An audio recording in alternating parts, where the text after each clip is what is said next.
fucking idiot. Sorry? That is a line that I can't deal with. I wish I had footage of every single time I have dragged a man named Steven on this channel, because at this point, I think the name is cursed. Hello everybody, welcome back to my channel. My name is Queenie, for those who don't know me, reviewing Murder at First Sight UK, Season 10, Episodes 9 to 11. Before I get into it, please make sure to like this video, subscribe and hit the bell, and leave a comment down below. I'm gonna get back to the daily reviews. It's just, guys, life is lifing right now, okay? So after the commitment ceremony, Dean is obviously taken aback by the words that Sarah was saying about him, and she claims after getting called out at the ceremony that this has been a wake-up call for her. I didn't expect everything to come out. Like, it did come out, you know, it did catch me off guard. I was like, whoa, like I was literally white knuckling the couch, I think. I was like, it was hurtful. And I needed to get that across, because usually I'd be like, it's okay, it's okay. I do need to, you know, obviously consider your feelings at all times and think before I say anything. I swear there was a point when she was talking about Dean where she said she doesn't want to be mean, which gives me the impression that you know that what you're saying is mean. You know that there's some kind of malicious intent in what you're doing, but okay, I guess big woman as she is, she did not know that saying the things that she was saying about Dean would not be taken nicely, but whatever. They decided to restart, so they're committed to trying again. We also have Devarney and Julia Ruth, who are trying to start fresh. He decided that he's going to be more present in the process. He's not going to be such a Debbie Downer. He's going to try to have more fun, create more of a light atmosphere, right? But then they start to clash because this week is Experts Week and they send in different challenges for the couples to do. I like that they mix it up. It's not all like Sex Week, then in-laws, then the vulnerable one. Like they kind of mixed in a bunch of stuff. But anyways, they were ranking values and he put sex and looks at the very bottom. Now homegirl is like, please, what man, and I'm sure there are out there, but she said, what man is going to list sex and looks at the very bottom of their list and then put things like career and ambition at the top? Oh yeah, I'm so attracted to your ambition. Devarney, please. Paul says he thinks he and Anita have a good foundation, so he's confused why things are not working out between them, which is a bold-faced lie. The lady said you barely know anything about her and you don't really care to find out. Got your peace offering? Oh, bless. Why did you think I wrote leave? Well, you said you came in to find love. Yeah, I wrote leave because of the lack of interest in me. Are you expecting me just to go, I'm Anita, I've got 2 children, I've got 3 grandchildren. Do you expect that? Yeah, because that's what I did. If I'm not feeling it, I'm not getting what I want, then I'm off. Paul says he wants to be given the opportunity to love Anita properly. Like he wants more time so that he can actually show up for her. How can she have faith that you want to show up for her, that you want to be committed, when basic things about her life you don't care to know about, you don't care to ask about? And his excuse is, oh, well, I think that people should just offer up that information. See, I always talk about myself. Yeah, that's the problem. You're self-absorbed. You're self-absorbed. And I'm honestly surprised that the experts didn't call him out on that. But anyways, they have the Ask Me Anything challenge and he asks for more time so that he can show up better. And she's like, I don't have a lot of time. Like, we're aged. Look at me, look at you. We're not spring chickens no more. You know what I'm saying? Like, if you can't show up within the first few weeks, I'm not sticking around for 8 weeks just for you to still disappoint me. So some of the couples went out, and during the night out, Nelly and Steven were clashing. She was feeling very insecure about her appearance, and so she does admit she was being needy. I need that to be noted, okay? Because nobody's talking about that part. She admits that she was being needy, and so in an attempt to help her, some of her friends were trying to like make Steven give her compliments, and he's annoyed because he feels like, number one, people are now inserting themselves into their marriage. Number two, she's probably bad-mouthing their marriage if they feel so concerned. And number three, he's already reassured her so much. I probably did need a little bit of validation, and I was being needy. I need that reassurance. People were coming in, Kia being the main instigator. I was just telling them that you have pulled back a little bit since the honeymoon and stuff.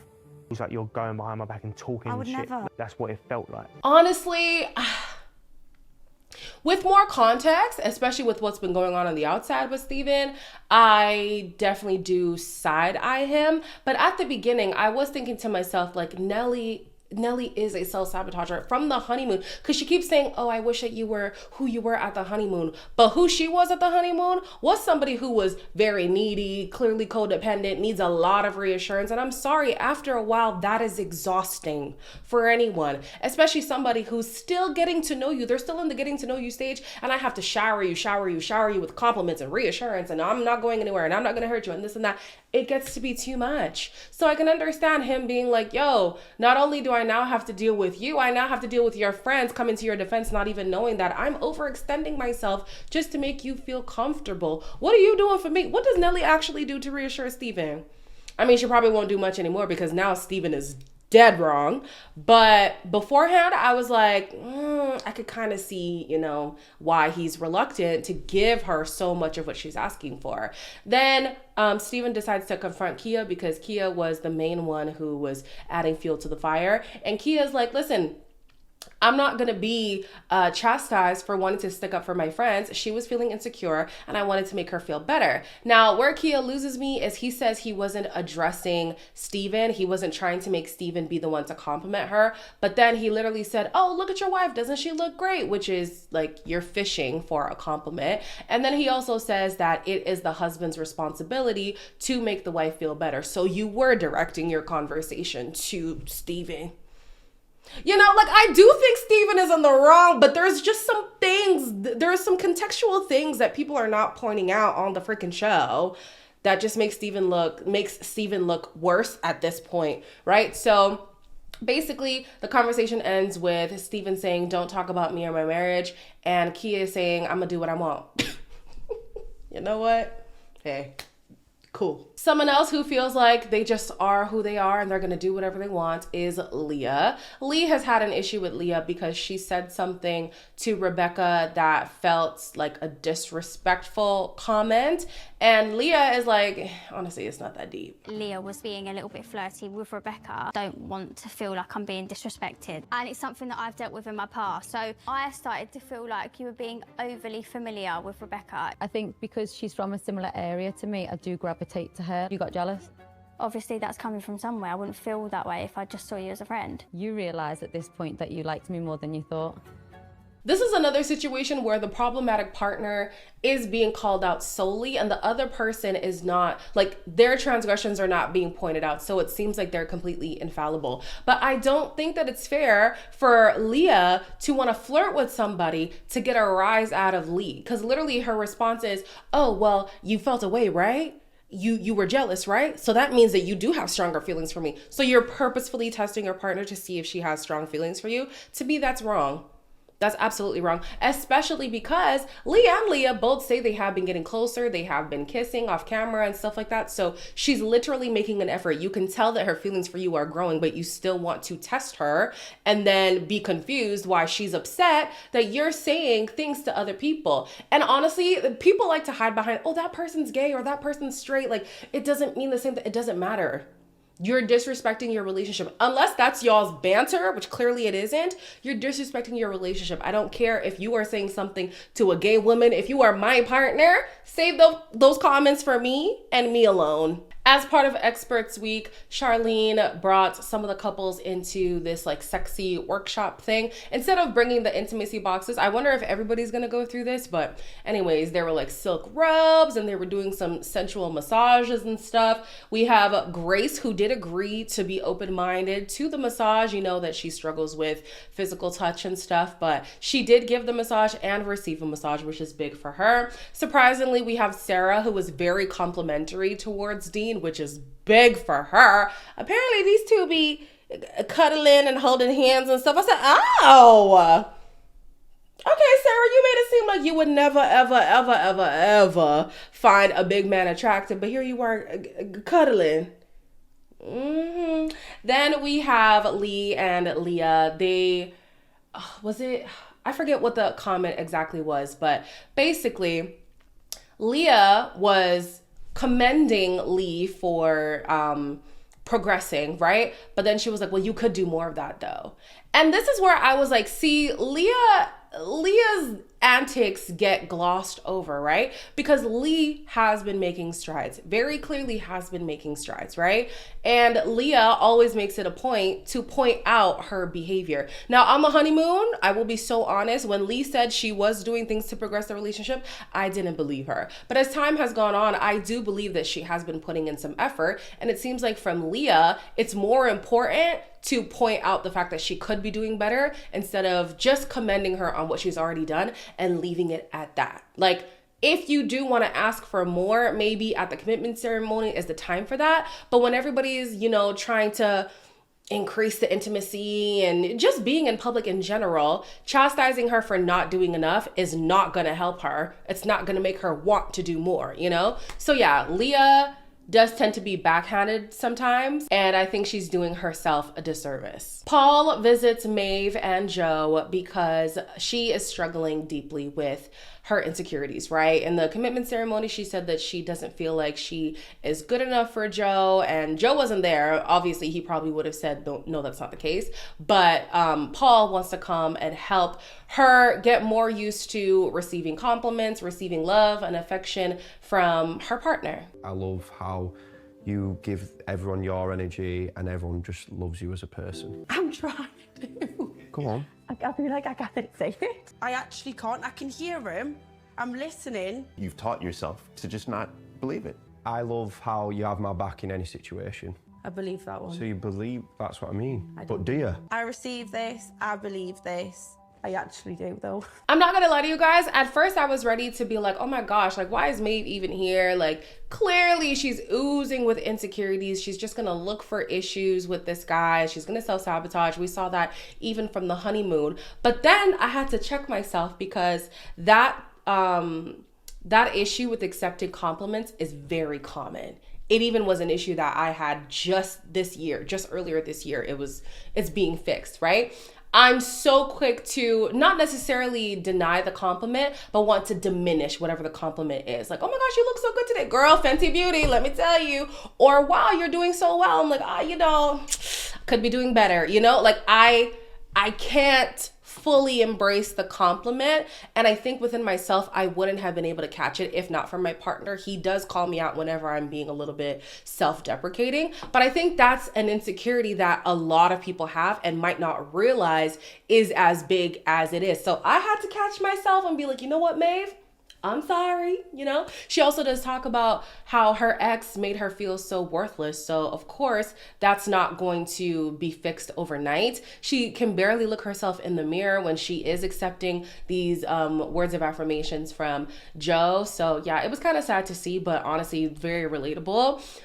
Joe did make her feel even better the next day. It was her birthday and he went all out. And she's really starting to feel like Joe is intentional about her. He is really attracted to her and he's not just pretending for the sake of pretending. Whatever feelings they're developing between each other are real. So the couples go out again. And at this point, you know, we can deduce that Steven doesn't need to go out because every time Steven goes out, Steven gets into trouble, okay? So apparently Nelly broke her rib. I think she said she fell in the bathtub or something, right? And so instead of tending to his partner, Steven decided to go out with the rest of the couples, whichever couples were out, right? And on the night out, he was allegedly raving about all his sexcapades, being on Raya and whatever. So at the dinner party, that is the main subject. I've been told, apparently, you were talking about the sexual stuff that you've done with her. Do you know how fucking silly that is? Why is it coming into the experiment? Who has decided to say I was talking about my sexual activity with this fucking Z-lister? At the bar, you did. Devani, don't leave me hanging. Babe, you were there, so what is it? I know. Mave, please, I don't want to get involved with this. We were all there. Dean, Sarah. 2 weeks before I started the experiment, why the fuck does it matter? No, I'm not fucking all right, little fucking cunts. So I'm not surprised that Steven is not denying having had sex so soon before coming on the show, because that's what's been going on the outside with Steven. There was a lady coming saying that basically he ghosted her to go on the show, but then she also soft launched her partner not too long after the show started or something like that. So people are confused why she's even creating a story if clearly you were also talking to other people. Like, girl, it's not that deep, right? And also we do know that Married at First Sight UK, the marriages aren't legit. So them being intimate with people soon, like just before coming onto the show, it's not as deep, to be honest. So he wasn't denying that. He just didn't like the fact that people were framing it as if he was bragging about his sexcapades and that he was neglecting Nelly once again. Julia Ruth is the one at the forefront of all of this, right? She's saying, well, you said that she gave you sloppy head. Wow, again, a statement he did not deny. Poor girl, because now we know who you are, girl. You give sloppy head? No, let me not.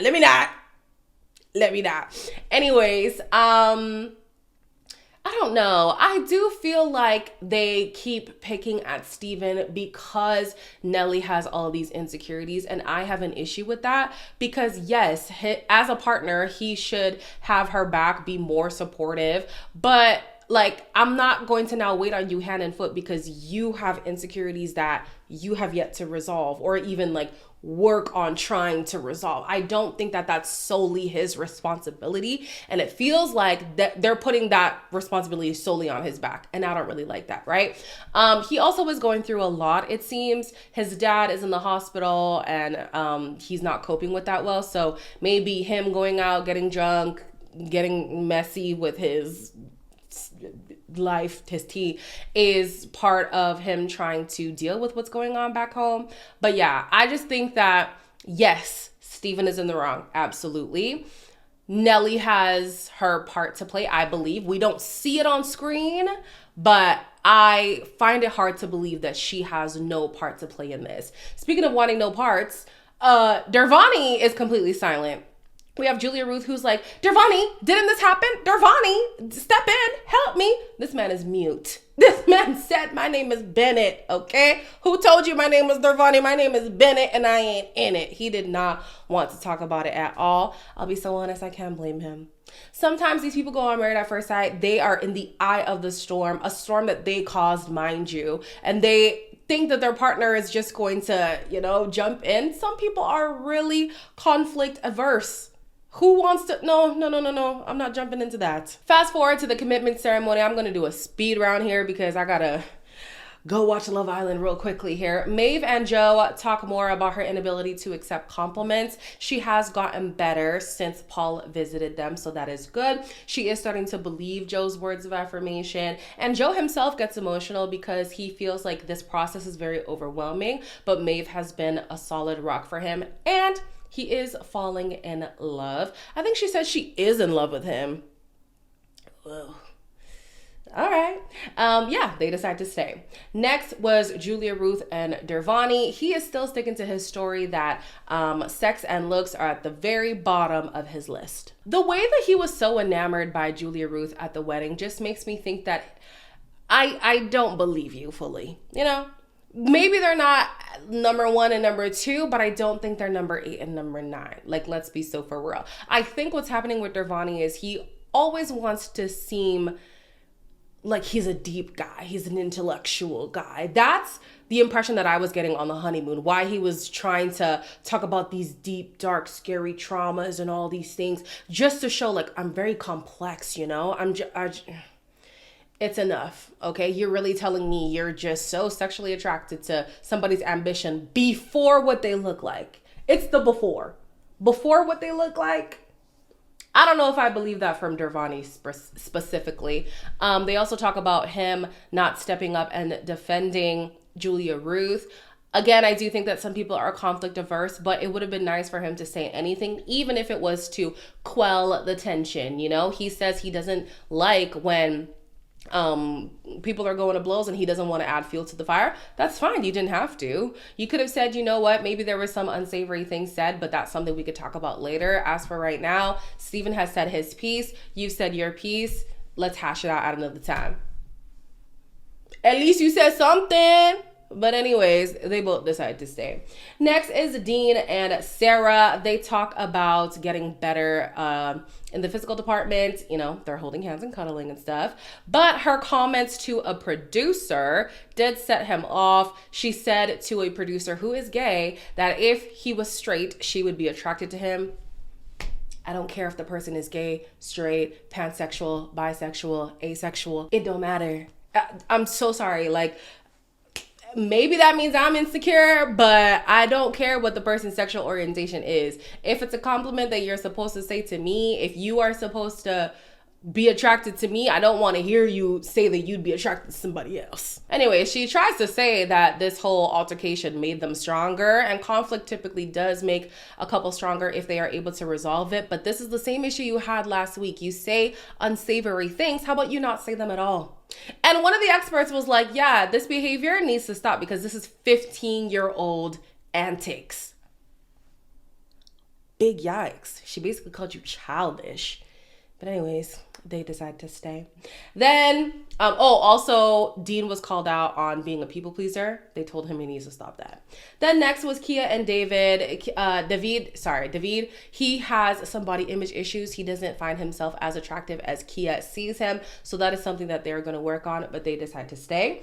Ashley and Grace have not progressed in the physical department at all because she's feeling the pressure to thank his kind gestures with sex. Ash is super generous. We go for a lovely date. I developed this anxiety that I have to keep Ash sweet by being affectionate. Ash very generously picks up the tab again. We had spoken about like a contraceptive. I said, maybe we should look if they have it. After the day we've had, you should want to. I didn't do that to have sex with Grace. I'd done it because it was something nice to do for her. I'm annoyed at myself for getting frustrated, but couldn't help it. Now, this is very confusing because it does seem as if Grace is putting out things that would make you think, okay, so we're trying to get a little bit more intimate. Like if you guys are in the kitchen, you're on the counter, he's in between your legs, you're snuggling next to his face, one would think that, okay, a kiss is next, or maybe we'll transfer over to another room, you know? So yeah, I do think that if that story is true, she is sending mixed signals. I do think where the contraception conversation came up, Ashley, you could have asked what it meant for her to take you to a consultation about contraception. That doesn't automatically mean that sex is on the table. Okay? All right. I don't know what's going to go on with these two. It seems like they continue to misunderstand each other. She feels like he still says misogynistic things. He thinks that she is deliberately just misunderstanding him. I do feel like there is some truth in both scenarios, but either way, they decide to stay. Then we have Rebecca and Bailey. He says that he loves her, and she can't say that yet, but she says that she has really strong feelings for him, and they decide to stay. Anita and Paul decide to go home simply because she's not willing to wait around for him to find himself, and he does admit that it was irresponsible for him to have somebody waiting on the hook when he's really just not ready for marriage. So yeah, they decide to leave. And then we have Lee and Leah who talk about their developing feelings. Lee is admitting that her feelings are growing, but she does get in her own way. So she is trying to work on that, and they decide to stay. I still feel like Leah could have been called out as well, but it's fine. And then, of course, last on the couch is Nelly and Steven. Ended with Steven calling me a fucking idiot. I didn't mean it directed at you. I mean, it's just the whole situation. To be clear, did you call the situation an idiot or Nelly? He said, you're a fucking idiot. What you actually said. Fucking idiot, yeah. Yeah, it's not just how it came out, it's how you chose to say it. You've had trauma, and you bring that into the relationship. This week, I've just not been able to think of the marriage. The bottom line here is you've said something that's really hurt Nelly. You know, this is not the Steven that we know. I feel like Steven got off scot-free, basically. You mean to tell me calling her an effing idiot to her face, calling everybody a see you next Tuesday and all kinds of stuff didn't get as much flack as Sarah? The things that Sarah said about Dean, that's so disrespectful. You need to stop that. You're being childish, you're being whatever. But because Dean has gone through trauma and because he's going through something right now, we're just going to skate over that. Yes, they did say those things don't excuse your behavior, but it just felt to me like they were being very soft on him. Very, very soft. I feel like they could have gone harder, but anyways, he does say that this is very out of character for him and he is going to decide to do better. She says she needs even more reassurance now. Even more reassurance, and if he can't give that, then she's going to leave, but they both decide to stay. The next episode is the start of Family and Friends Week, of course. Ashley and Grace's people are going to give Ashley the business. So stay tuned for that. As always, like, comment, share, and subscribe, and I'll see you in the next one.